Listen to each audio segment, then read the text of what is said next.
We're now recording. Really? Such a fucking asshole. God damn it, Jerry. Well, look, so something happened here, and So how much did we get? Why are you in charge of the buttons? Right. because no one else knows how to do it. Also, you see those splash patterns on there? That's his beer from midget wrestling. It's coffee, probably. No, it was definitely your beer. Could be the fecal matter from your coffee cups. On behalf of the No Direction podcast, I would like to extend an apology to Jeremy Buck. So did we get none of that? No. Oh, it was so good. Oh, I know it was. Can we revisit it. We have to. We have to revisit it. Do you remember your questions? It's Yes. we're Erin. I'll answer like I pretend. I'll pretend I didn't already answer. Yeah, we got to get that shot down. Holy shit! It's I'm so sorry. much better the first time. It's fine. That's what. Never mind. So Yeah, that's I know. Jamie Worley. Why don't you welcome everybody Producer to the Daggum extraordinaire. podcast? Welcome Oh to my the God. No Direction podcast, where we talk about nothing and quite often forget to press the record button. I'm Erin Beggs. This is my co-host, Jamie Worley, the one, the only, the greatest non-button pusher of all times. And then we have our special guest, Jeremy Buck from JB Makes. He makes stuff, mostly out of wood, makes gorgeous cutting boards. I've seen many of them. I love them. And I wanted to plug your business there, but I'm really actually curious about your past, being that you are currently a mortician, not currently practicing. And like I asked you before, because we're going to pretend like all this is new, even though it's not recorded, was recorded. See, you didn't have to say that, though, did you? Yeah, I did. Yes, I did. Hold Anyways, on. Wait, he makes stuff, and you're going to start out with death. You're really going to start out with murder and death and all the dark stuff. I started with the stuff he makes. You got to ease it into him. No, you got to just ease into it. You got to grab your audience like right now, otherwise they're just going to trickle off. Okay. Yeah. Okay. You got to shock value. Okay. Okay. I'm right, you're wrong. Anyways, one of my favorite podcasts is called My Favorite Murder. What are you doing with your watch? My watch keeps going off. I'm trying to silence it. Oh. Okay. Is it Jesus? Just stick with the You want us script. to say hello. Oh, we don't have a script, but He says hello. So I love My Favorite Murder. And they talk about all kinds of different murder, but they also talk about the system and how it's broken and all those kinds of things. But I'm intrigued by the murder brain. Like, what the heck's going on in there? So my question to you, which this will be a new answer to everybody who's listening, is, have you ever been involved in a murder case?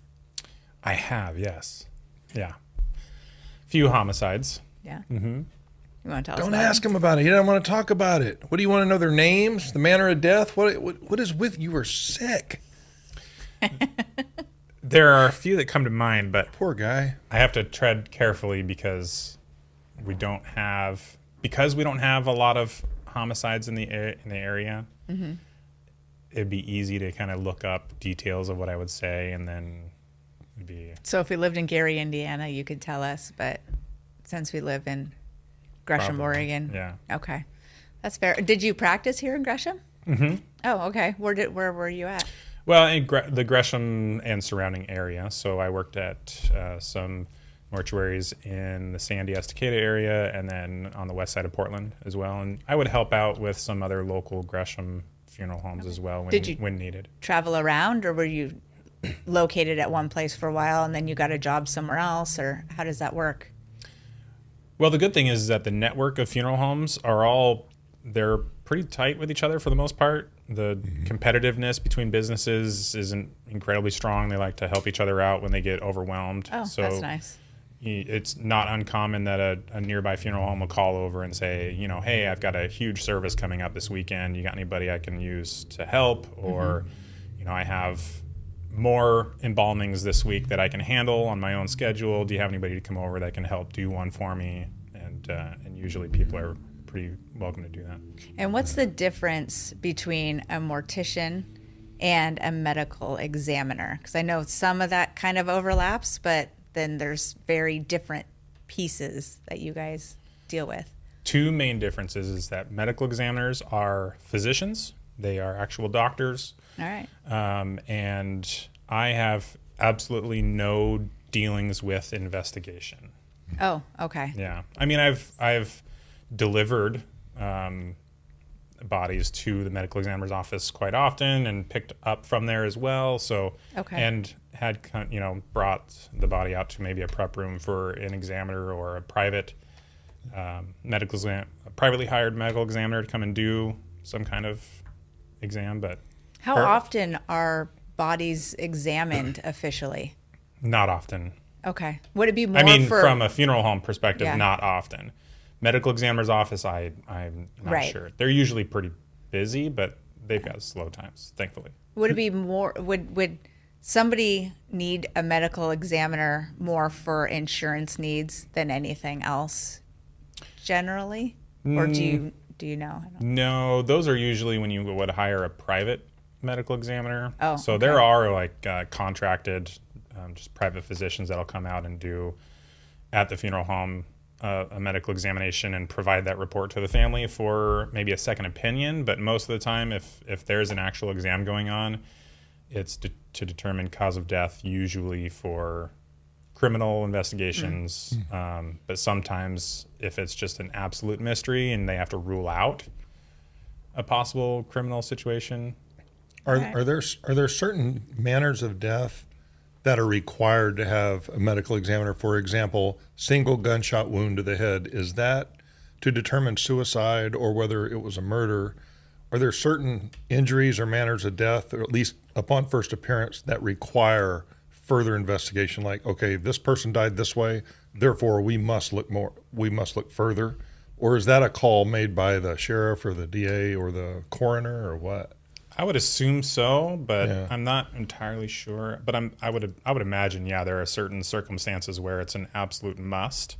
Yeah. But certainly not in all cases. So Yeah. generally, by the time the body gets to you, it's just ready to be made ready for the ground or for a cremation. Yes and no. Okay.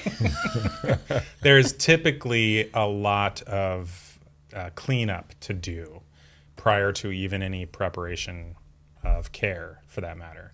What does cleanup mean? So this is a little bit of this is what you're looking for, right? This is what she's looking for. Make no mistake. So oftentimes, and I knew we'd if get you back don't, here. if any listeners don't want to know the true ins and outs of what happens behind closed doors, oftentimes, the Y incision that usually you see on movies and things, Sure. that's a real thing. Yeah. However, when the medical examiner's office, medical examiners, I'm not going to name which one because the different counties are certainly better at this than others. But oftentimes, the body is left pretty wide open, not necessarily sutured closed, and all of the vital organs, everything in the thoracic cavity is basically put in a bag, like a black garbage bag. And do they leave it in the cavity in the bag, or does that In the arrive bag. separately? In the bag, and then it's my responsibility to pull it all out. Okay, so that it arrives in the bag, but in the cavity, Yeah. not two separate packages. Correct. Okay. Yeah. So when you receive it that way, you receive the body and then the organs are in a bag. At that point, do you put those back in, or do you have to dispose of them? Like, what do you do when you get a two-package deal like that? Because I know what I do when I get the turkey, but Right. Oh, dear God. Well, it depends. If the family has decided that they're going to be cremated or something like Yeah. that, you don't worry about it too much. You just make Yeah. sure everything's in. You care for the body as much as possible and be as respectful as possible, Yeah. and then go about it that way. But if the person's being buried and needing to be dressed in clothing and things like that, then I open everything up and kind of saturate it with some chemicals to make sure everything is taken care of in that fashion, and then so it doesn't smell. Is that what the Odor is a chemicals big are really deal. for? Okay. that and preservation as well. Preservation, Plus you've got all the bodily fluids in there that you want to try to eliminate, because it'll just accelerate decomp. So Yeah. and then you don't want that. And to push all the fluids of the body out, isn't there a line that goes in through the thigh artery I don't remember.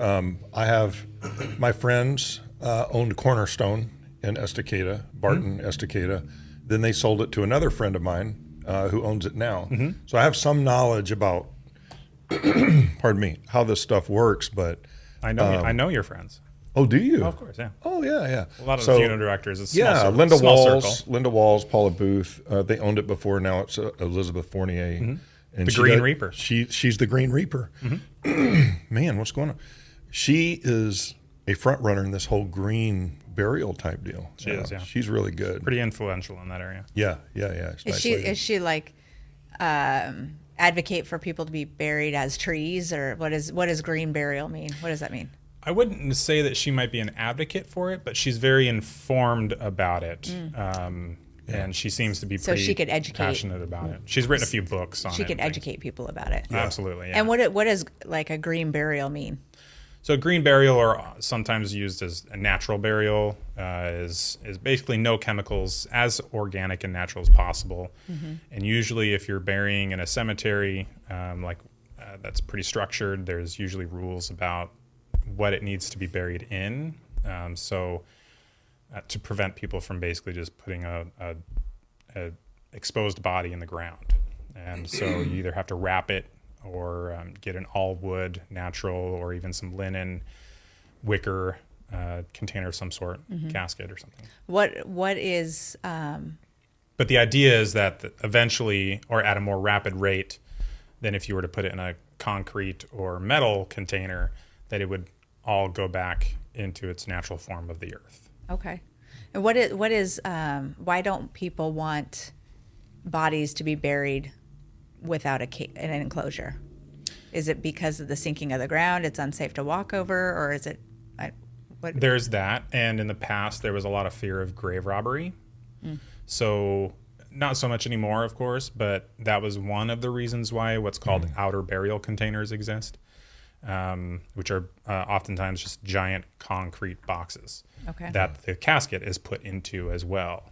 So there's two main reasons for that. One is protection of the body in the casket, and then also to prevent, the cemetery wants to prevent ground seekage.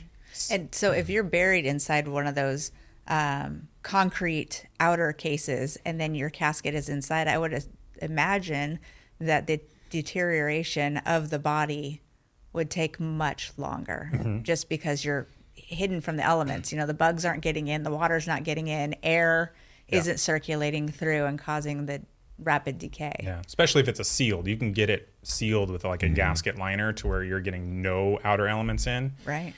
And then Kind of creates a mummification at that point, doesn't it? Because it's so preserved. if the body's been embalmed, yeah. Yeah. Otherwise, it'll just basically liquefy and just. Yeah. Right. Oh, I know. So I believe my grandfather was buried in a casket, but inside one of those concrete cases. And they had to exhume him, I think, for some insurance things. He died in a car accident. And so I was too young to really pay attention, so I don't really know why that he was exhumed, but they exhumed him and then discovered that the entire coffin was just filled with water. It was just filled up with water, and it was and I can't remember if he was too far decayed to do the extra examination or not. I know it was I feel like it was just a few short months after he was buried, but that wasn't supposed to happen. I remember my mom being very upset that his whole casket was full of water, but you don't know if you don't dig them up. And at that point, it's like, how many really get exhumed? Because I think Not many. Yeah, they had to go through a lot of paperwork to get A lot of just the paperwork approval. and a lot of money. Yeah. Costs a lot of money, a lot of labor to do that. Yeah. Right, I exactly. was a police officer for a little while, and when you talk about a body liquefying, that's something I've seen. We found a guy who had been, I don't know how long he had been dead, and I went to move him as a rookie cop. They were like, "Hey, you need to move that body."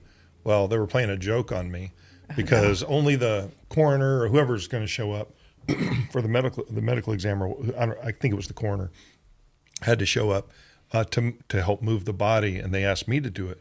And I went down to pick up this rather large gentleman, and it was like oh my Lord, Oh my Lord. And it was like my finger sunk into a molding of Jello, and he was just liquefied. It was Oh, no. it was terrible. It was all over. He was all over my shoes. It was really bad. Yeah. But that was, I think Especially that if there's was, a lot of edema involved, and then you got the skin slip. It can be well, and then the gas built up inside, yeah. and when that Yeah. relieved itself, it was really bad. I have a problem with a couple of things going on there. The first one is the preservation of evidence, right? I mean, you're If going there's any in, left, right. Well, you're going in there to touch the body. It's not procedure. You're not supposed to, right? And then so here you are, rookie cop, being put through the ringer by all the other cops.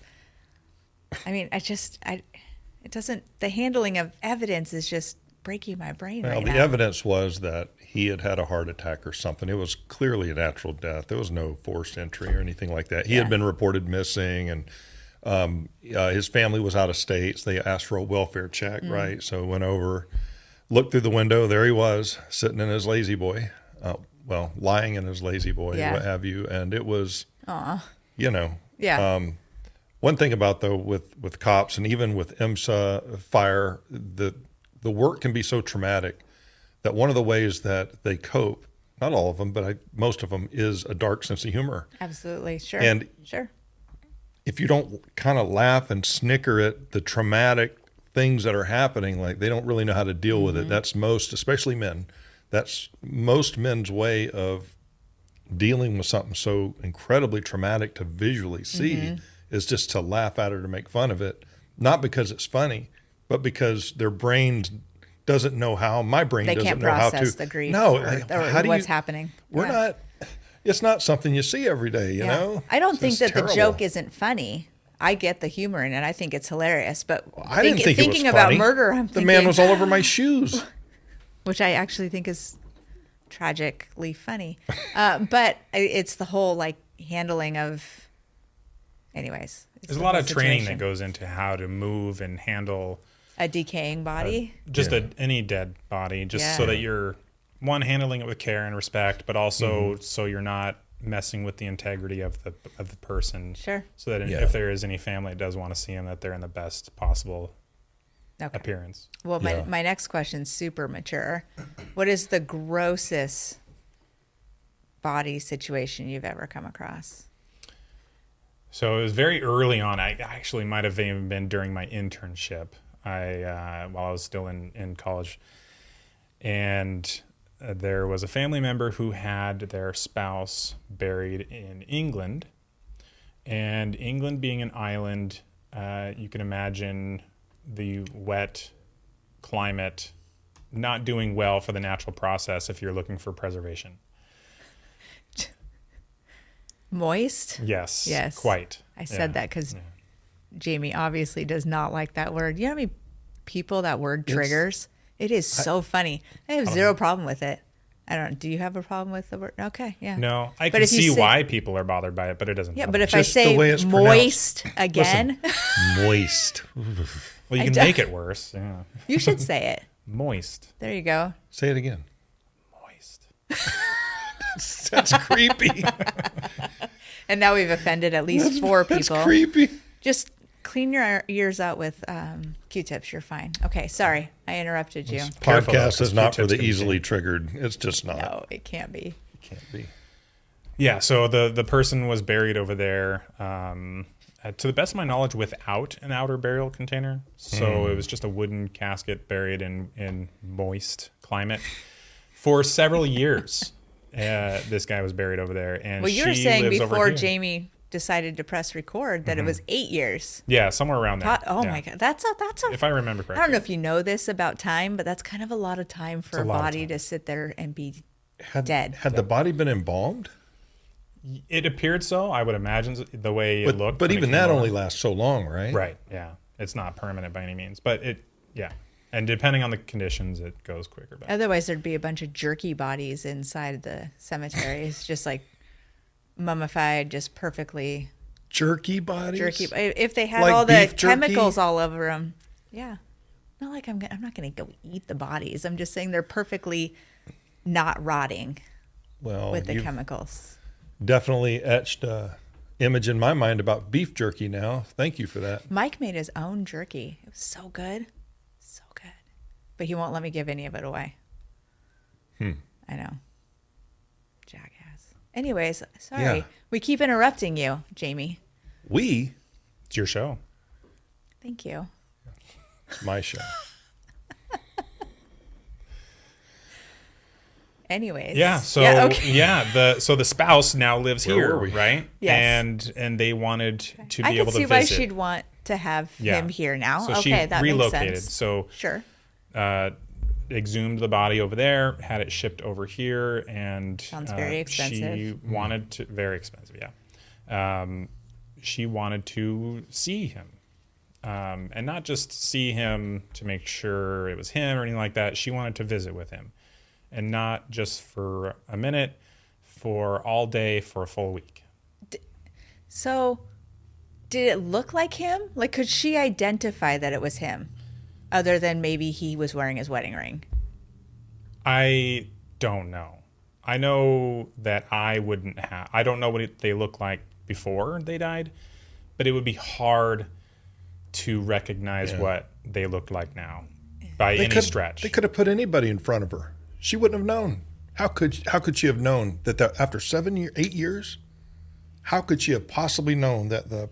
Well, I guess if you remember the clothing that you buried them in, and maybe the jewelry that they were wearing could be but even an after indication. 8 years, that's got to be like. I'm not entirely sure that I want to observe my husband looking like the guy from, is it Raiders of the Lost Ark? Is that the one where they drink from the goblet and he like starts? Oh, at the Last end Crusade. where the Ark The of the Last Covenant. Crusade. Thank you. Yeah, the Last Crusade.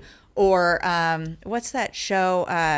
It's like Walking Dead? No, it's got the skeleton, but it's scary stories. Tales from the Crypt. Tales Creep from Show. the Crypt. I'm so glad. I was thinking of Creep Show. Creep See? Show, I think, is That was old, connected in with the Tales 80s, from the right? Crypt. It might be the Was it? same company that put both of them on. Yeah, it probably was. Yeah. So I mean, and to come back day after day, that would wreck me. It was it was. I mean, it's seared into your brain. You don't even know the guy. Yeah, I can see it right now in my brain. And I don't look at it necessarily negatively. I mean, there's some of it that is not, makes your stomach, just because of the natural appearance of what our bodies do. But it was from an intriguing, interested standpoint, especially being new in that part of the industry, was a fascinating teaching of the human experience, where she was so compassionately connected to her partner that she didn't see him the way he currently looked. Like she could care less. Did she touch him? Oh, I can't. So, I get it. I get the love, and I get the. Okay. Is all this right. going to turn into I'll digress. Jeremy? We don't want to produce necrophilia type nothing material. like that. Not quite that far. No. Okay, It was all it was appropriate as far as most behavior goes. Okay. That is a but relief. When the body came over, it was our responsibility to clean him up, get him as clean as possible. So we had to remove the clothing that he had on, bathe him, redress him, which was. Sorry, I have to stop you again because going back to Jamie's story with the gentleman and the lazy boy, and he went to pick him up, and the guy basically popped like a zit all over his shoe. And then you go and bathe an 8-year-old decaying body. That had to have been a very gentle process. Jamie, quit laughing. Yes. It's a very serious conversation we're having right now. Have some compassion. It was a very delicate process, because you can imagine, it was a lot more difficult to Almost like dinosaur bone, like very soft brushes, soft hands. Yeah, I And mean coping. a lot of the Using skin Dawn and dish muscular soap. tissue, a lot of the soft tissue had already been gone. This is my nightmare. Was he straight skeleton at this point? No, Or was there still some there flesh? was some flesh, Yeah. some soft tissue still on, but in a lot of the thin areas, like around the knuckles, around the scalp, his skull was exposed for the most part. So there was a lot of the exterior soft tissue, muscular tissue, skin and stuff that was had already. Goonies was on TV the other day. Yesterday I watched Goonies with the kids. Movie. Is it really? You should have invited me over. What was the captain's name that they discovered? One-Eyed Willie. One-Eyed Willie. It was kind of like, he still had, there wasn't any flesh Well, though. he had like petrified stuff. That's the stuff that you use. You use like pantyhose on like a skeleton, and then you spray it with something for for the Halloween skeleton stuff. Yeah. Well, how long was One-Eyed Willie dead though? Do anybody know? Like when? 100 years? No, a couple hundred years. Was it? Yeah. Okay. Yeah. Huh. Okay. Anyway, so you're bathing this body that has decayed very carefully. Yeah. With probably a partner, because there's. It was a team effort. Irish Spring, or like what? Like what do you use? Like just soap and water, or do you go like straight up soap and water? Fructus? Yeah. No, it's a lot of it's just generally like soap and water. Yeah. And you just gently take care of them and make them as presentable as possible. And so this is before she had the opportunity to view she has him. not seen him yet at this point. Okay, so it's not just you brought. Or she may have, but I don't remember that she did at this point. Okay, so you brought over this. The casket's probably a little It worse was for wear. trashed, Yeah. It was. And then you pull him out of it. That's where I'm envisioning her seeing him. Yeah. Like the vision I have in my head, I don't know why, is like a dead body in the surf with like seaweed on them, and they're rotting, and I don't know why my brain went there. I don't know. It feels better knowing that you took the time to care for and bathe and probably reclothe him. Yeah, and clean. And then put him in a a new casket before she viewed him. Mm-hmm.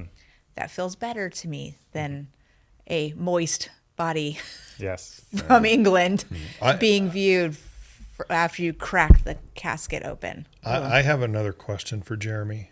It's a little off this topic of dead people. Yeah. But in another way, it's related. Jeremy and I share some. What is going on? I'm having drinks and everything. Jeremy and I do share something in common, other than we're both tall and very handsome. One of the things we share in common are we both like horror movies, scary movies, such as Poltergeist to some of the older ones, Insidious maybe. Insidious terrified me. It was wonderful. My question to you is, your affection, so to speak, for scary movies, is that a reflection of your work, or did you have that before? And did you, if it was before, if you always liked scary movies, was that part of the inspiration to maybe want to deal with that type of work with the dead, that kind of a thing? Not that you love dead people, but that it obviously doesn't affect you too badly, right? I mean, you're able to do it. You did it. Did that influence you to get into that kind of work, or did that kind of work influence your love for scary movies?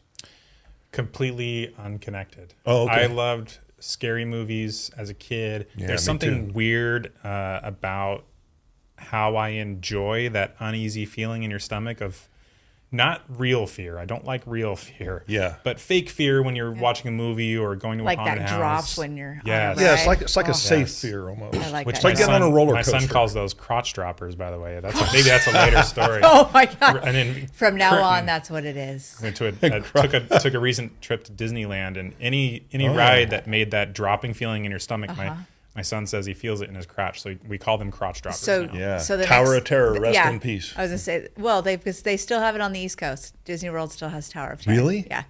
So Good. when I go to Tower of Terror next time, or Guardians of the Galaxy in Oh, yeah, Disneyland, that was or good. California Adventure, California. I'm gonna say this was a crotch dropper. yeah. Oh my God.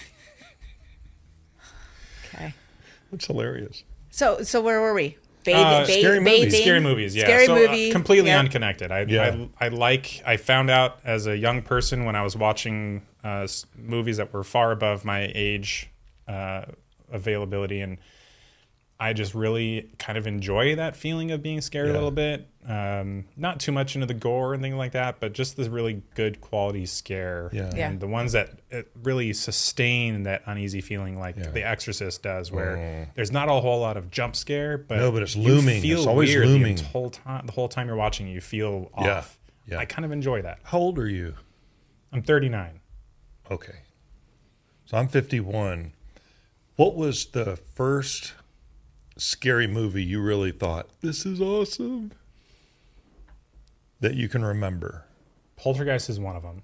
I used to watch that when I was little. The pool scene, right? Especially the pool scene at the very end. With all the skeletons and things. Have you seen it? Yes. Well, I used to watch it when I was like 2. Really? Yeah. My mom and dad. That's wonderful. Yeah. That's why I am the way I am. I would say the first movie that really affected me bad was the Blair Witch Project. Same. That one was messed with my brain. I bought into it. I thought it was all real. Same. When I went to that movie and it was the most packed I've ever seen a theater, there were people sitting in the aisle because there were no more seats available. Like at that time, they just sold tickets. It wasn't like a sold out situation. There were people sitting in the aisles. There were so many people in that theater. So it was that one, and then the newer version, I think like the early 2000s or late 90s version of Texas Chainsaw Massacre. Rob Zombie did that. Because I was told it was a true story. Same with Blair Witch, right? And so that really messed up with my head. Well, it's based on a true story, yeah. So it messed me up. And the ones that really mess me up are the ones that you can't fight off. So the ones that are coming out of your TV, or the ones that are like the ghosts that you can't see, or the apparitions. Those are the ones that really scare me. The ones that it's actually people, I'm the whole time I'm thinking through my head, this is the weapon I would have, like in Scream, right? Yeah. Why would you go up the stairs when you could just go out the front door? That's what I'm thinking in those movies. But the scariest ones to me are the ones that are like somebody's kind of going insane, or there's an apparition of some sort that you can't fight off. Yeah. Those are scary. Let's do this. I got an idea. Because there's always down to the Mount Rushmore. There's 4 faces on Mount Rushmore. Let's go around. What is your Mount Rushmore? Your top 4 scary movies that you've ever seen? They may not be the best ever, but the ones that impacted you maybe early on, or the ones that scared you the most, or the ones you still love. Mm-hmm. If you had to only pick 4 scary movies to watch the rest of your life, which ones would they be? Ready, go. I would say the original Saw. That one's crazy. Yeah. Texas Chainsaw Massacre. I think I've only watched Blair Witch Project once, so I would probably revisit that. It was brilliant. Yeah. 8mm film. It was really good. Cost near nothing to make that movie. Right.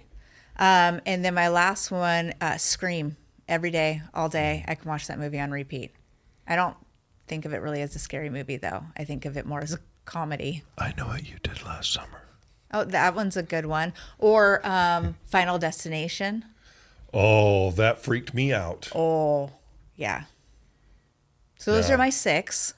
Those are your 6. Yeah, well, we asked for 4. What were the 4 again? Texas Chainsaw Massacre, Blair Witch Project, Scream, and I can't remember what the last scary one was. movie.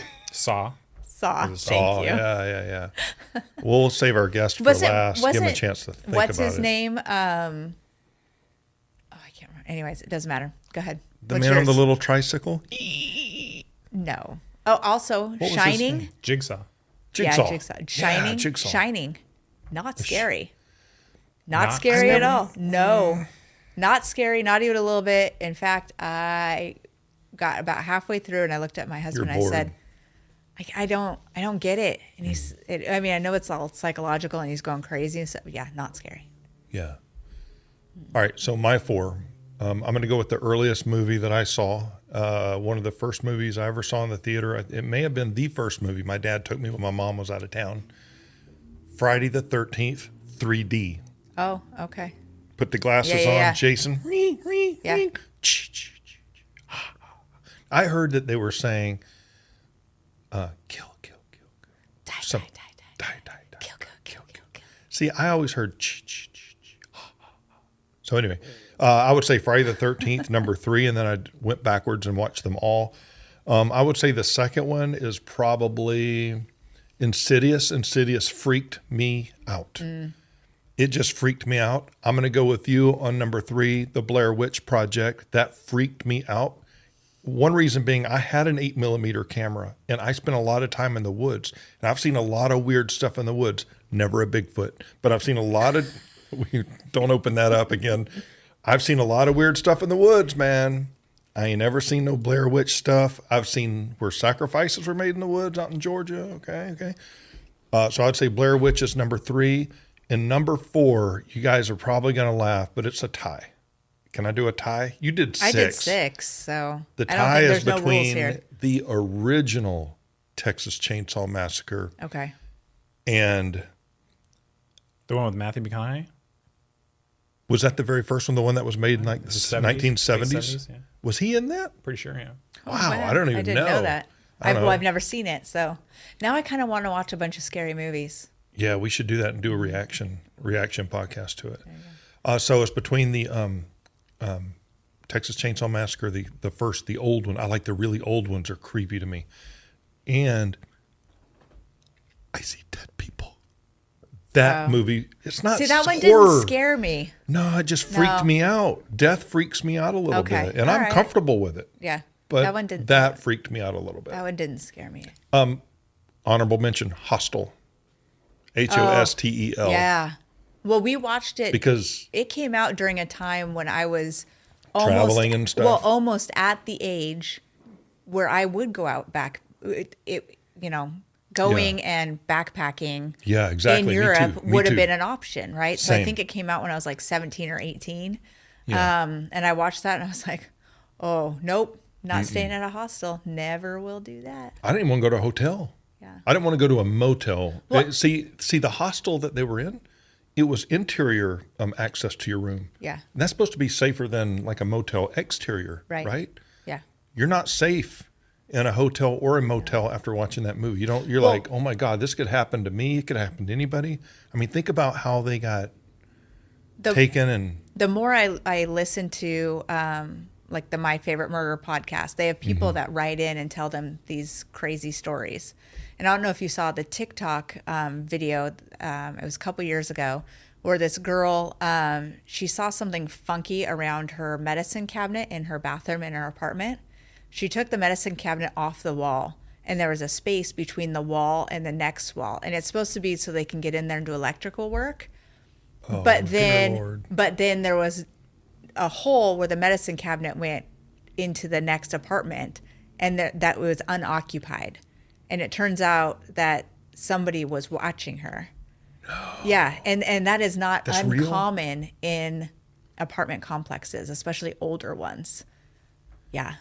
Jeremy and I, before we were talking about crazy. something similar, Candyman. Remember Candyman? It's coming through the yeah. walls. Dude, Candyman freaked me out. That's the Black first thing dude with that a came to hook, man. Is that the first thing that you First, thought of? when she said the medicine cabinet, I said, Yeah, me too. Candyman. Candyman. We used to do that to scare each other at sleepovers. We would dare each other to go into the bathroom and put our fingers on the wall or on the mirror and then say, Bloody like, Mary. red rum. Red Rum.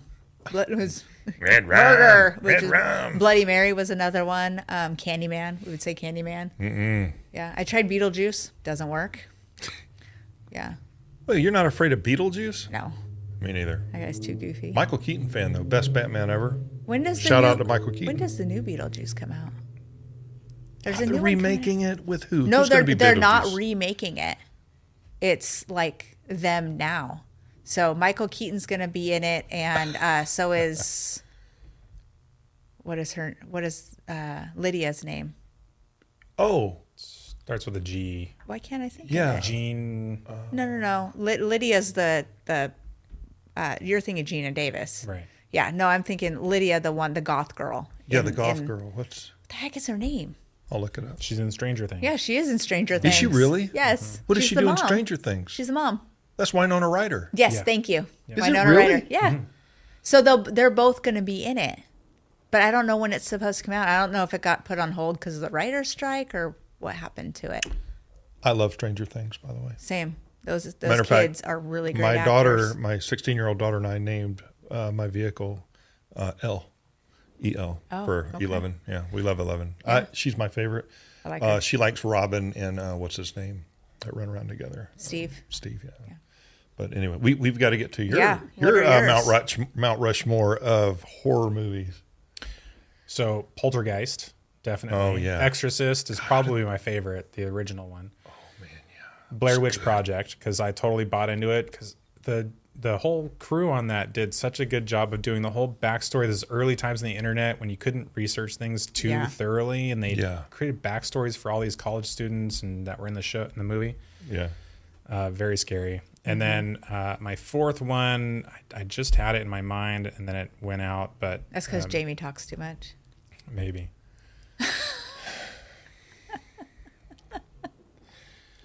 It could be. There's a 90s. Oh, I found it. Fire in the Sky. Not necessarily known as a scary movie per se, because it's about alien abduction. Oh, interesting. But it traumatized me as a child. Okay. Traumatized me. How There's a so? scene in the movie where he's on the side of the road and he looks up and he gets abducted, and then in certain parts of the movie, and he comes back down and he's traumatized, this character, and it shows flashbacks of when he's like tied down to this table of some sort, and they're examining on him and studying him, and he sees the images of the aliens, and it was just freaked me out.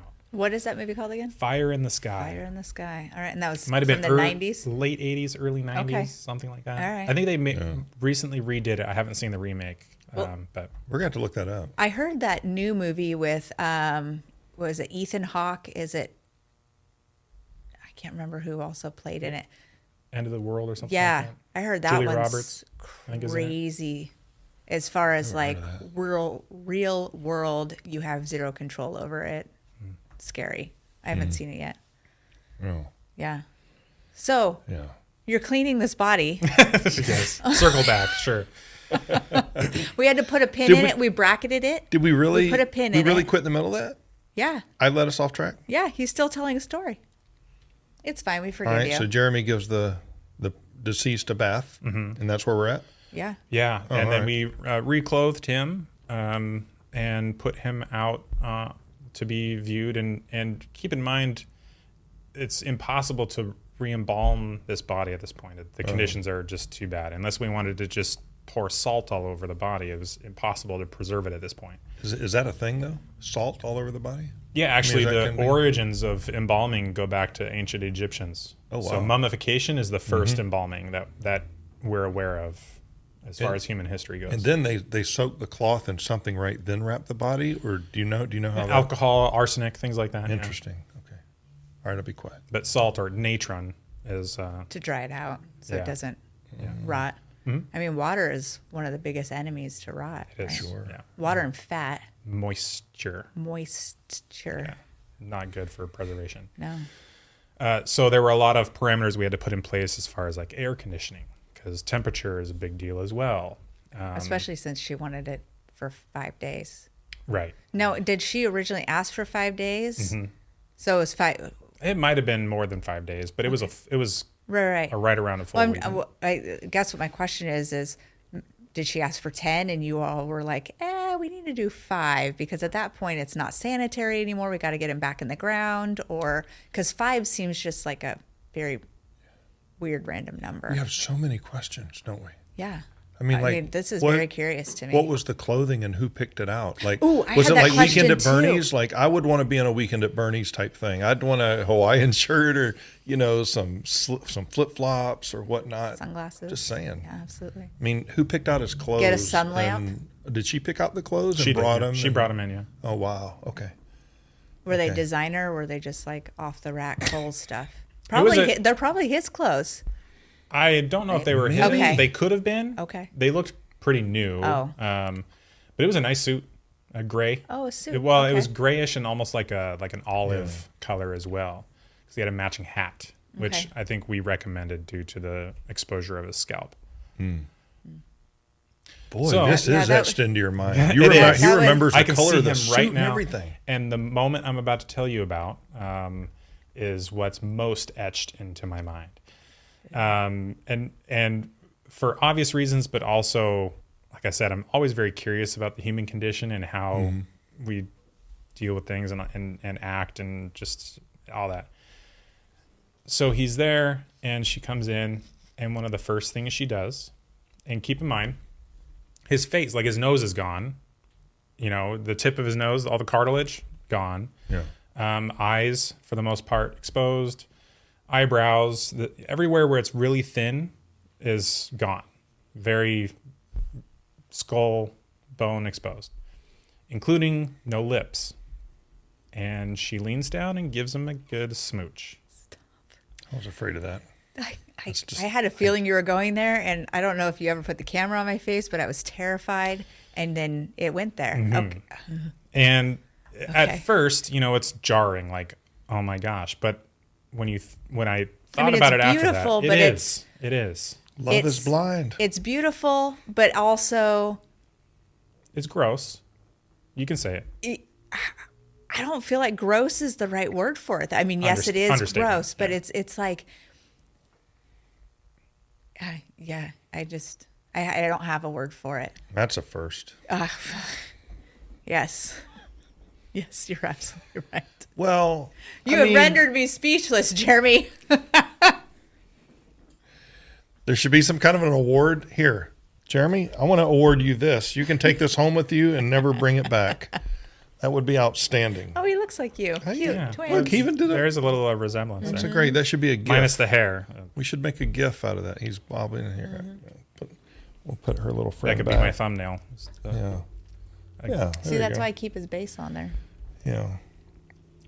That is disturbing. But essentially, yeah, that is the. No, it doesn't work. Sorry. Oh, hold him up. That's sacrilege. You're gonna get struck by lightning. Probably. Right? Yeah, that's what I really deal with. intense. It is, and it was one of the first things I ever did. Yeah, I was just, especially for the one. Talk about jumping in feet first. You were saying you were new at this. You had just started, right? I'm pretty sure it was during my internship. That feels very Romeo and Juliet, but she didn't follow through. It's like, you go, I'm going. I have to have you right next to me. And I'm sure that she probably lived somewhere nearby the cemetery, which is probably why she chose either that's where she was going to live or that's the cemetery she was going to have him at. And he's probably there. It's where we buried him. I know exactly where he's at. Can you say which cemetery it is? No? I'd rather not. That's just fine. For family privacy reasons. And all that. No worries.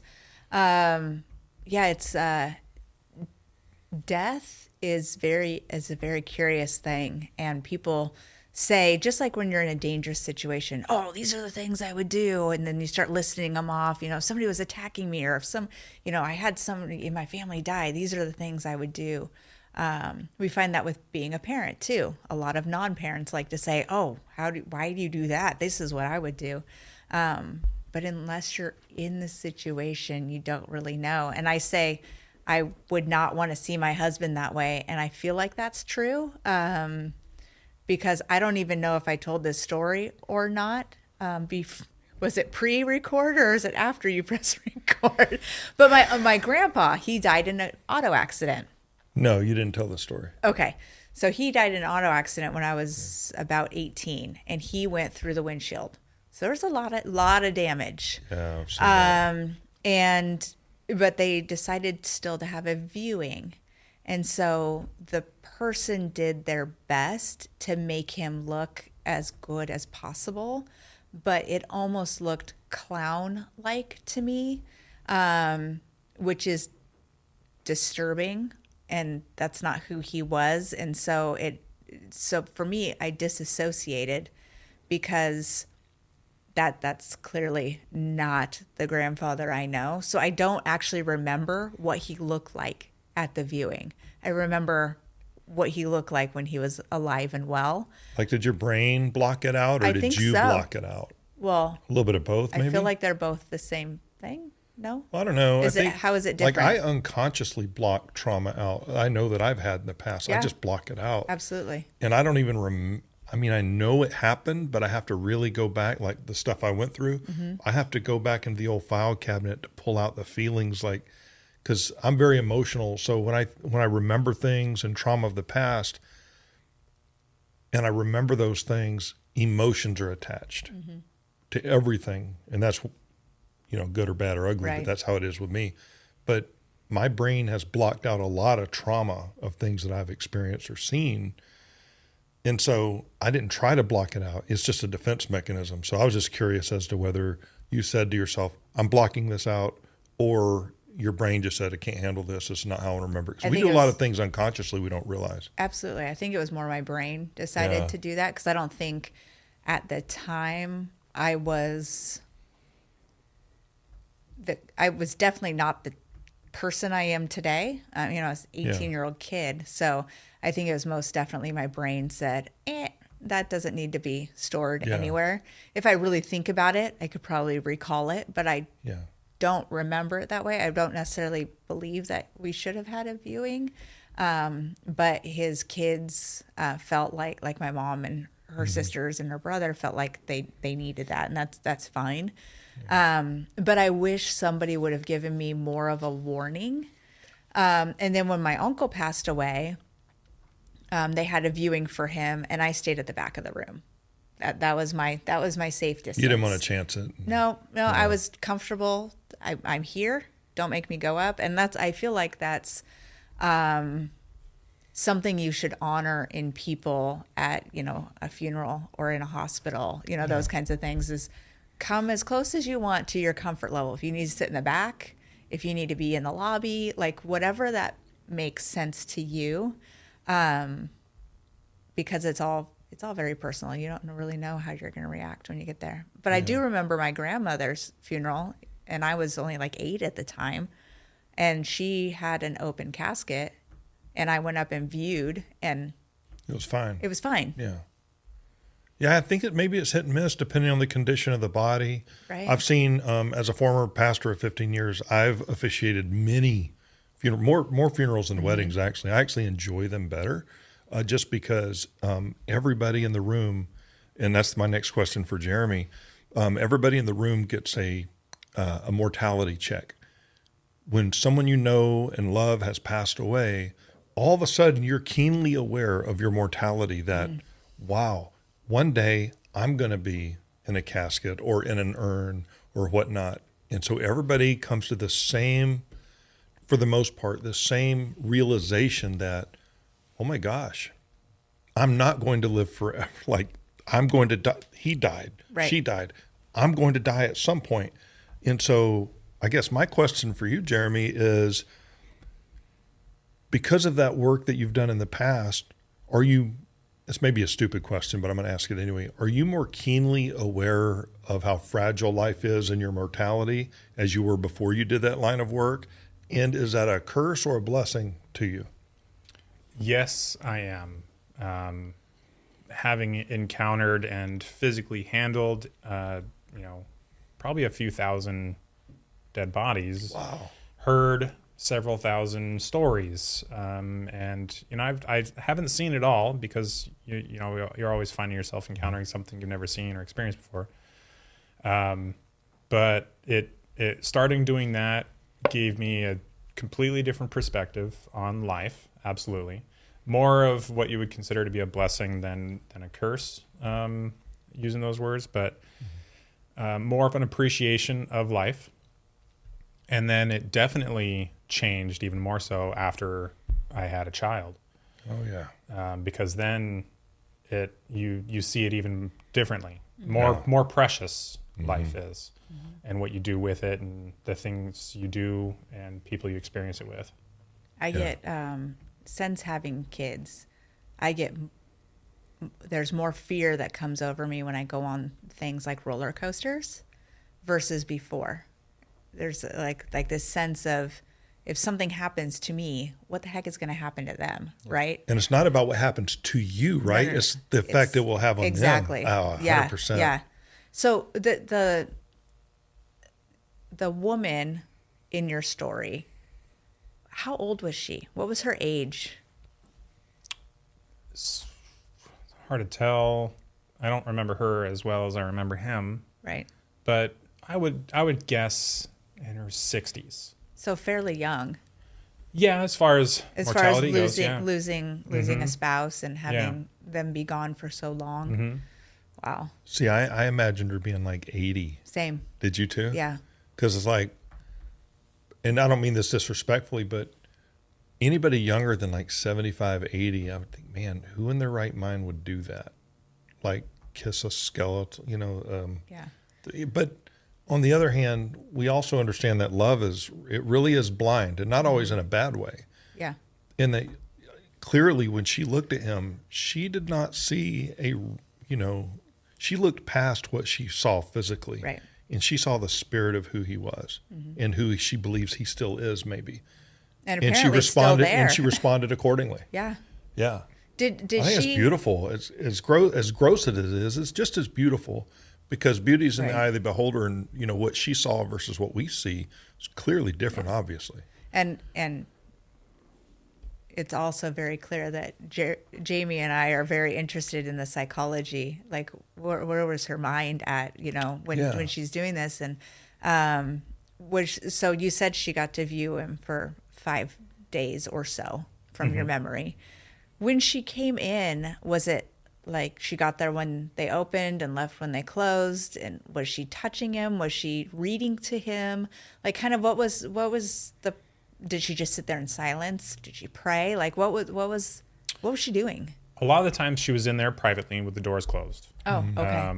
And I do know that there was a fair amount of preparation as far as waivers and things done to make sure, because they were, circumstances beyond what is considered typical.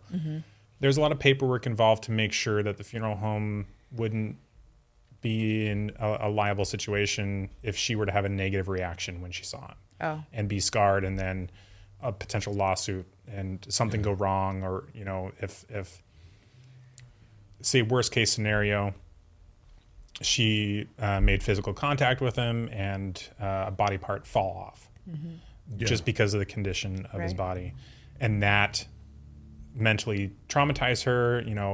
There was a lot of discussion with her to make sure you're okay with this emotionally, mentally, physically, the whole thing. Before we actually do this, you need to make sure you're ready so that we're ready to make sure it happens for you. If that answers your question. Yeah, I would be concerned about toxic material too. I don't know if that would be a normal thing to be aware of, or that it's even a problem at that point.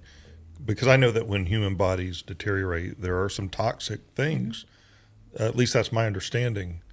Maybe after 8 years, that's not really an issue. But man, that is just... you think of an animal decaying, right? Like, you have chicken breast in your fridge for too long and it expires.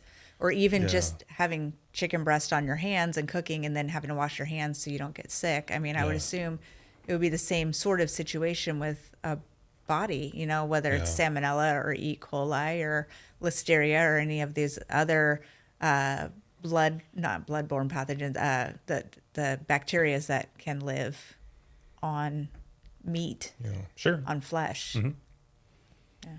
So interesting. Erin, do you want to be cremated, or would you like a viewing? Because Jeremy's going to do it for us. Cool. We're going to contract him. Yeah, well, we'll have the paperwork. He's younger ready than both today. of us, so I'm certified how to operate a crematory too. So, But when I die, People could he's going to be disappear, like we call it. 105 years old, so he's going to be like this. So all of my stitches are going to be all jigsawed in and stuff, and it might not be very pleasant for my family, but it'll be fine. I actually don't know. I don't know how to answer that question. I don't really either. I don't know what I want. I feel like the best case scenario for me, like the only thing that has looked somewhat decent to me, is to get me a really cozy blanket, wrap me in that freaking blanket, and plant a tree on my head. Just doot, and then let me grow into a tree. I don't want to be cremated because the idea of being burned does nothing for me. Like that freaks me out. You won't feel a thing. And then being buried, the will she, Jeremy? She No. won't feel a thing, will she? not likely. See? Not likely. I don't like the idea of spending so much money on something that you're going to put into the ground, like like the caskets and things Yeah, like that. it's Like expensive. I would spend all that money on my kids, but I'm not planning on dying at an age where spending a lot of money on a linen lined casket or velvet lined or whatever the case might be. Yeah. I just go to the store, buy a cheap $5 cozy blanket from Fred Meyer, wrap me up in it, put me in a field somewhere, and plant a tree on top of me. I wrote a living trust for a guy who wants to be buried in a Yeti cooler.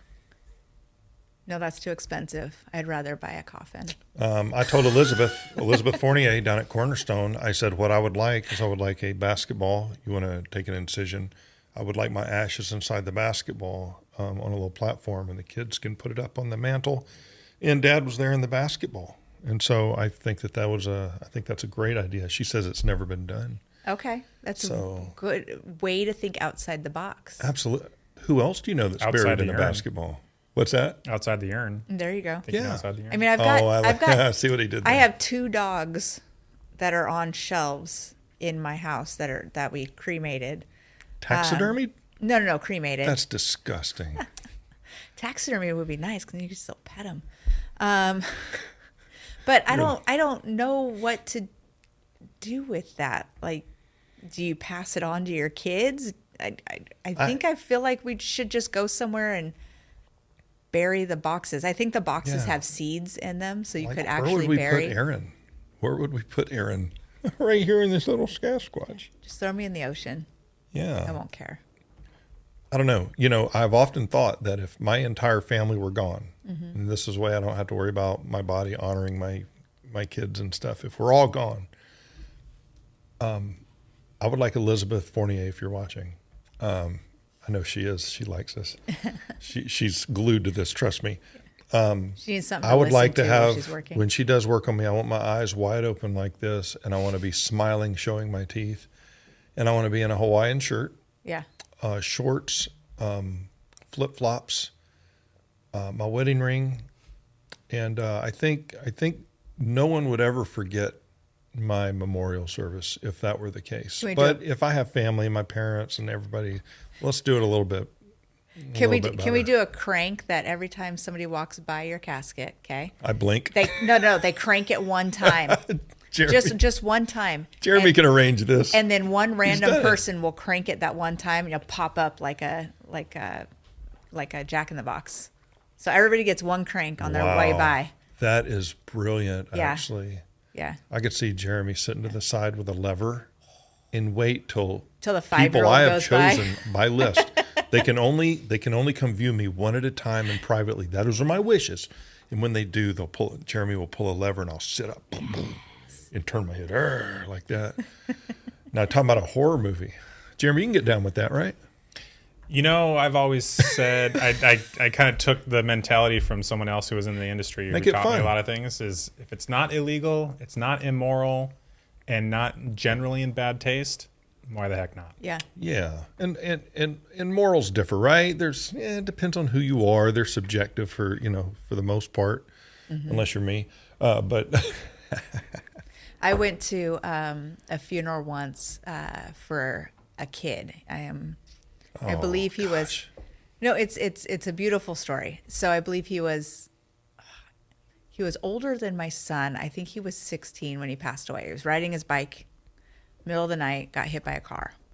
And at the funeral, they had him cremated, so he was there in an urn at the funeral. And kid funerals are terrible. The worst. Oh my Yes. gosh, everybody's a mess. yeah, Worst isn't the right word, but they're Yeah, there's no word for it. toughest. Yeah, I've absolutely. actually experienced that. I had a 2-year-old son that died of cancer at St. Jude. I read that And it's in your just a story.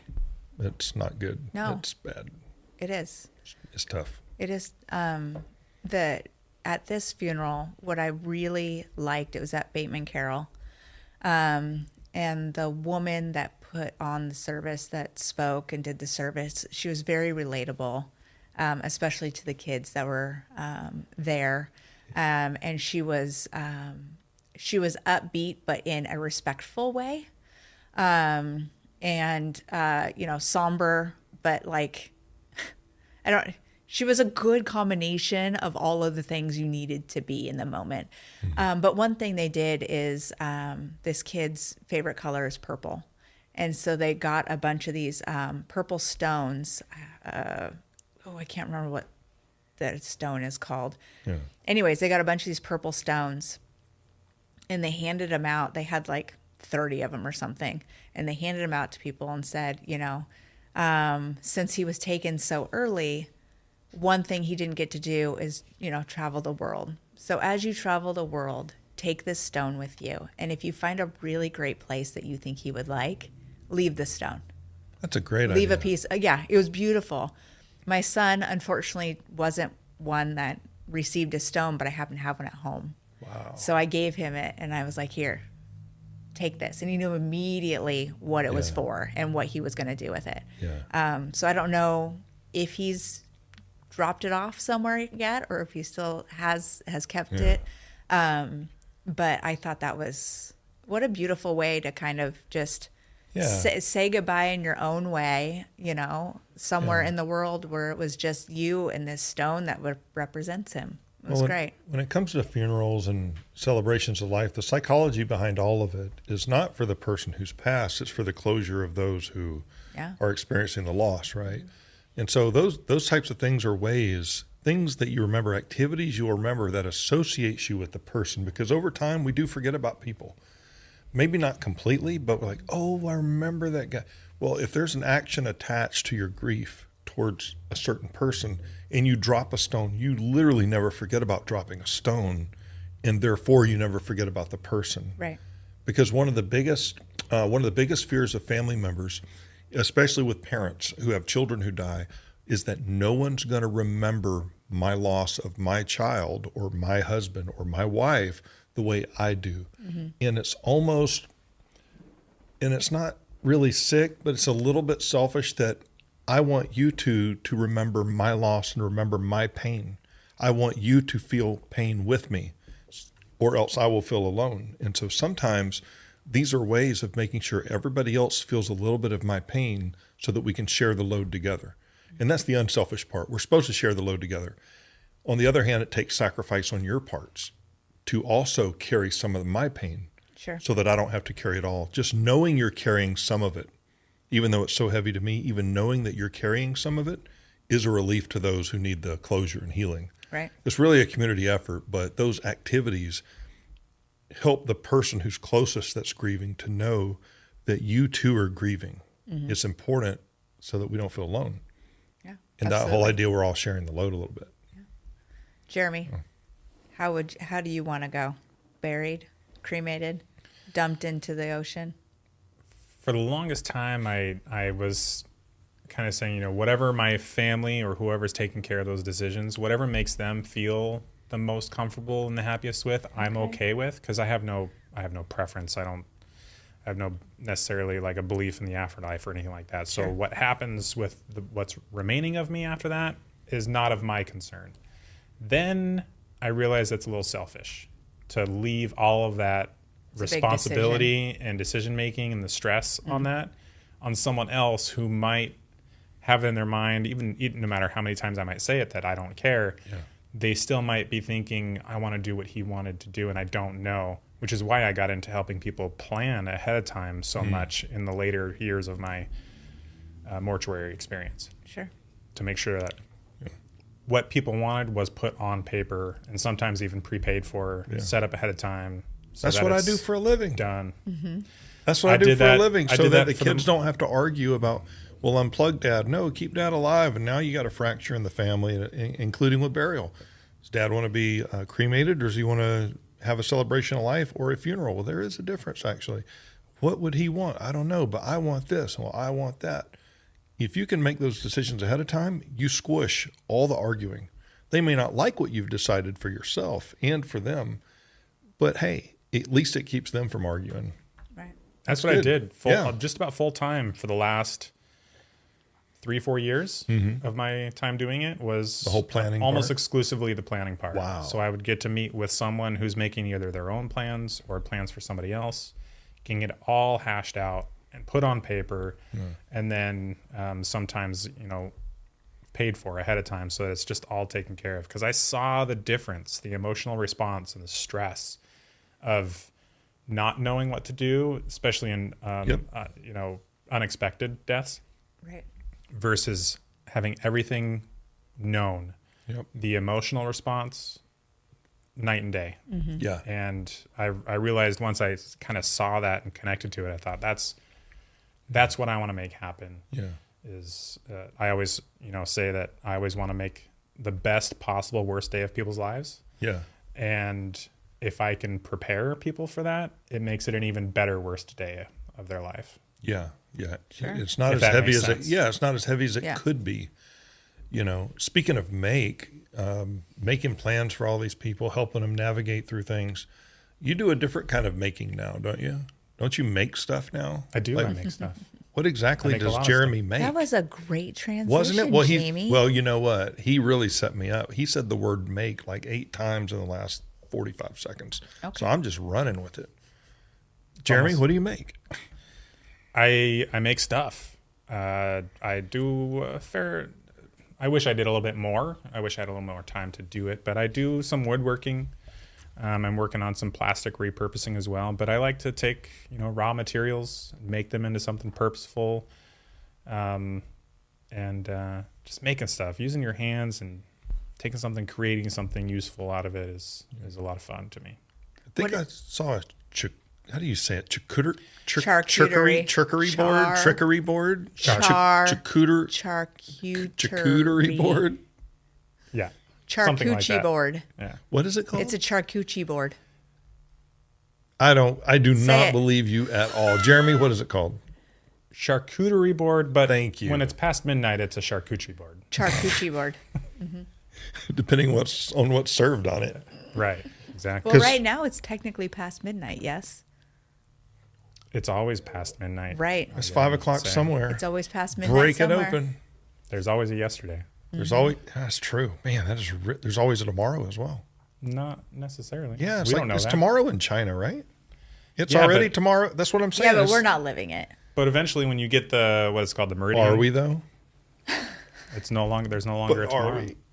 What do you mean? There's no longer tomorrow?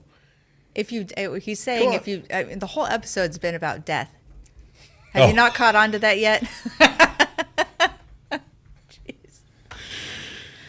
It's fine. There's also a lot of Have psychotic some more caffeine. people. You've got a rock and- star. You've got coffee.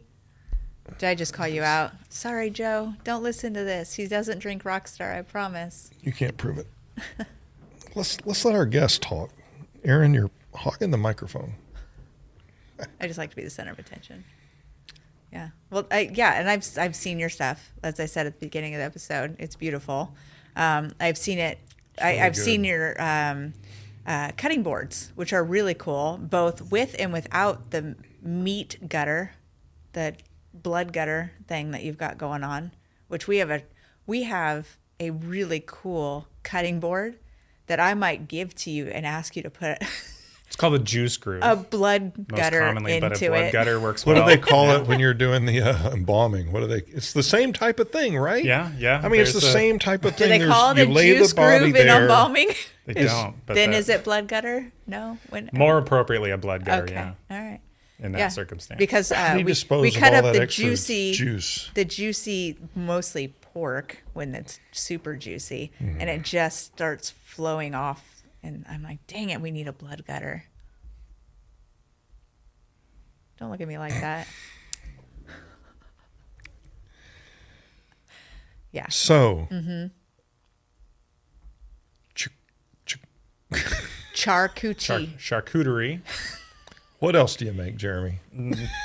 lamps, Cutting and boards. I see your clocks. cutting boards. Cutting boards are fun. Oh, you I can get saw pretty the creative clocks. with patterns and A things. laser so cutter, a laser deal. I don't have any laser cutter or anything like that. That's maybe a Do future. you see I tagged you investment. in a laser engraver You did, thingy? yeah. Yes. Oh, he Up- whittles up for it. purchase. He whittles wood by hand, probably. I don't know. How do you make that stuff? Seriously. I do have some chisels, but Yeah. that's only when it comes to like really fine detail finish work, essentially, or if you just have a tool that can't make the right shape or get into a little crevice. But all you really need is a couple saws and some wood and maybe some glue. I saw. I don't know about that. He makes it sound so simple. His work is really good. I The saw process itself is pretty simple, but it takes time to build the skill to make it look presentable in the end. Yeah. The finished product. Well, it's like the people say, right? You're not paying me for the 10 minutes it took me to do the job. You're paying me for the 10 years it took me to learn how to do it for that, and it only took 10 minutes, right? So it's the skill behind there. I saw a really, really cool table made out of old skateboards. So this person took all these old skateboards. So what I'm thinking is I'm going to save up a bunch of skateboards and hand them to you and say, make me something, Jeremy. I Deal. think that would be rad. It was like super colorful. It was almost like a rainbow. Have you seen it? I have. There's an account on social media I follow where they collect old retired skateboards, Yeah. and they Wow, glue them that's all up cool. together and make panels out of them, and they build all sorts of things out of it. It's really neat because Wow. the board, they are made in all sorts of different colors, so it makes really beautiful finished products. It's really cool. Yeah. Yeah. Yeah, it is. Do you do live edge stuff? Yeah. Yeah. What- Okay. What's live edge? Live edge is basically it's unmilled on the edges. So if you were to take a tree and just Oh. cut it linearly Yeah. up and down, the edges where the bark is, Yeah. that's what you got. Oh, okay. And do you go out and source that piece of wood for your clients, or do the clients bring you the piece of wood, or is it kind of combo of both? I go and buy it usually from the store. Because I know there's a guy at the Gresham Farmers Market that sells those live edge slabs of wood for actually a really reasonable price. Yeah. Live edge, for a lot of people, the aesthetic of it is brilliant if you do it correctly. But live edge can be lower in cost in some circumstances because there's less milling involved. You don't have to cut the edges and smooth it all down. You just kind of sand it and let it as it naturally is. Right.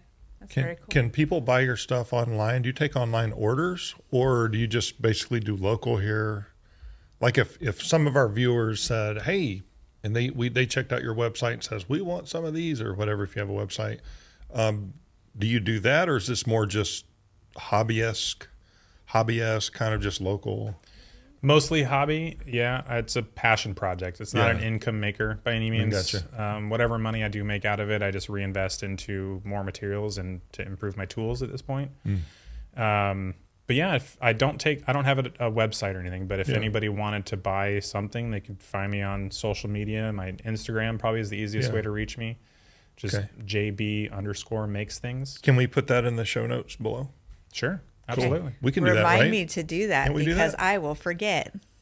What people Yes, like we the can. most. Well, we Absolutely forget a do lot. I that. forgot to press record, so I'll never hear the end of that. What people most, what I've seen return customers and what I've sold the most of is my cocktail smokers, which is just a really at-home fun thing for people who like to enjoy a beverage of any type. Yeah.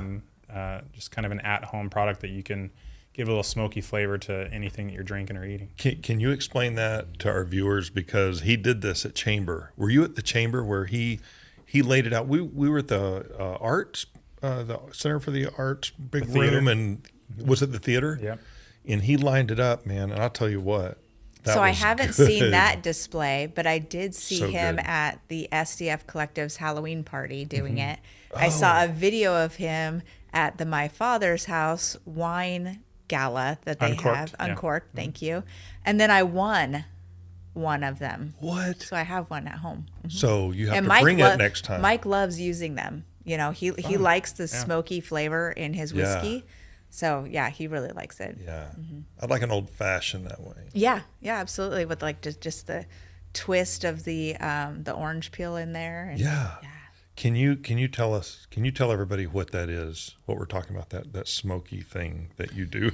Yeah, it's a pretty simple concept actually. It's just a little wood apparatus. It's got a hole in it. It's got a screen. It's actually just a tobacco pipe screen, so that the wood chips don't fall in the drink. But you take some wood shavings, which I also provide, and if they want, or they can use smoke chips from a different place and put it in there. You take a kitchen torch and you go right on top of it, over the top of the glass, and the smoke falls down and infuses with whatever you're enjoying, and it just adds that smoky flavor, so you can experiment with like maple flavor, hickory flavor, oak flavor. So you could get real fancy at Yeah. your Oh, house. I mean, the price of drinks now at bars, holy cow. geez. Price of everything now. I mean, let's just I be know. real. I don't want to pick on the bar industry, but Wanna talk prices politics? of everything. Do I want to talk politics? Do you want to talk politics? You don't want to talk politics. I'm just kidding. Let's stay on task, Erin. What I wish, this is what I wish, okay? We're just going to go there real quick. No. Instead of worrying about TikTok Can we go solve something else? How about the homeless problem Fully in on America with board. veterans? Right? I mean, if you took a vote of the people, do you want us to worry about TikTok and your information going to China, which, let's be real, everything I have is a smart device made in China. So do we want you to worry about that, or do we want you to worry about mental health, feeding the homeless, our school system, Or Not having to go in debt to get a kidney stone removed. yeah. Oh, absolutely. Pick Here's a any of better those. idea, guys. Or diabetes, right? Not going into debt because you need your insulin. Holy cow. I That's think been the answer is mostly fixed. But I think the answer to both of crazy. your issues here. Yeah. We should continue to send billions to Ukraine so that we can continue to neglect our people here. That's what we should keep doing. Let's just look. And we digress. I know. And we digress. And we We set our digress. piece. You know what? I always love having guests on this show. I love it. He's only the second guest, but I love having guests on It this is. show because Well, we have some lined up that'll be here, so that's cool. Oh, I'm so excited. Yeah, I'm so coming down- excited. coming down the pipeline. Yeah, Can't tell you what we're going to talk about because we don't even know. because we have no what? Direction. Direction. That's not just a name. We really don't. Well, we really don't. Jeremy, we always ask our guests if there's anything else you would like to share Yeah. about anything, any topic that we didn't talk about. We really don't care how long our episodes are. Either people are going to listen or they're not. So no, it's been fun. Yeah. You asked lots of good questions. I gave the best answers I could from what I experienced. we're very curious. I apologize for her. Thank your local morticians. They do good work. Yeah, wow. Yes, I didn't yes. realize there was so much. They do good work. Oh, I was going to mention one of my favorite movies growing up was My Girl. Have you ever seen My Girl? Have you ever seen it? Is that It a chick has- flick? No. No, I don't think so. Who's this It has little blonde Macaulay. girl? It has Macaulay Culkin in it. So Yeah, he I've seen that. So spoiler alert, Yeah, long time ago. but I'm not sorry because the movie came out forever ago. haven't seen it by but now. Macaulay Culkin dies. He gets a bee sting and he dies. But his best friend grows up in a house that has a what do you call it underneath? What do you?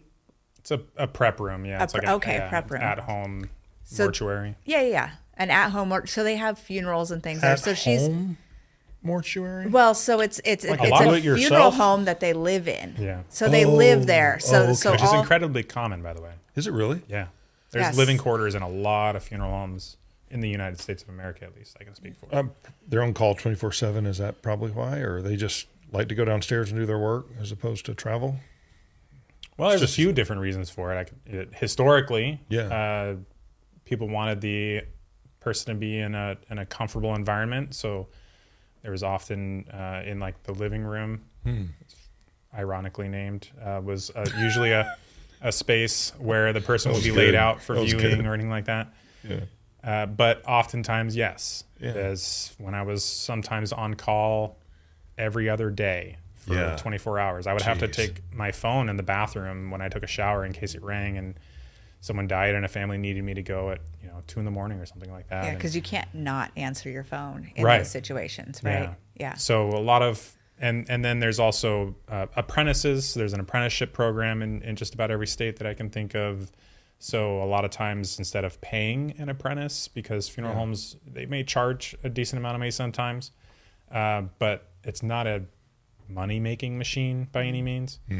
So they would offer lodging essentially for like an apprentice or something like that. So there's usually an Interesting. apartment or living quarters at funeral homes for people to stay in. That makes Okay. sense. Yeah. That makes sense. Yeah. Yeah. So they live. She grew up living in this home that is also a funeral home with the prep area downstairs, and she's scared to go downstairs, and it's there's a lot of stuff surrounding our uncomfortableness with death, and then her best friend dies, and her father is the one that is in charge of taking care of him after death.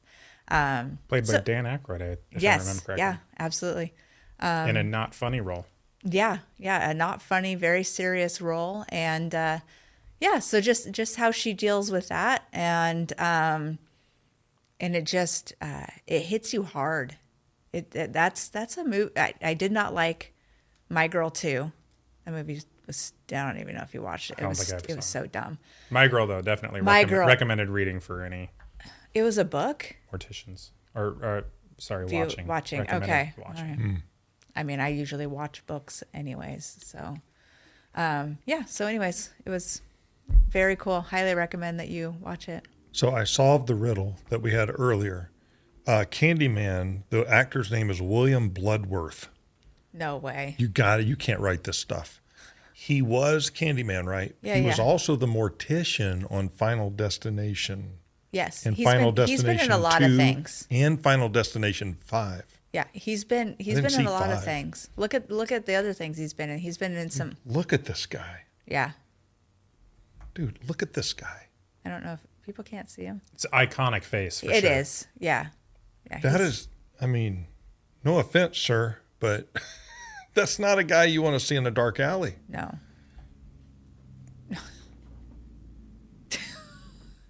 He's just inappropriate. He's so inappropriate. All right. Well, should we say goodbye then? We should say goodbye. Jamie, say goodbye. Bye, Jeremy. Jeremy, Goodbye. It's been a pleasure to have you on this podcast, Jeremy. Hey, we'll see you guys next time right here on the No Direction podcast. Erin, you want to say goodbye to your camera there? Yes, I will look at the correct camera.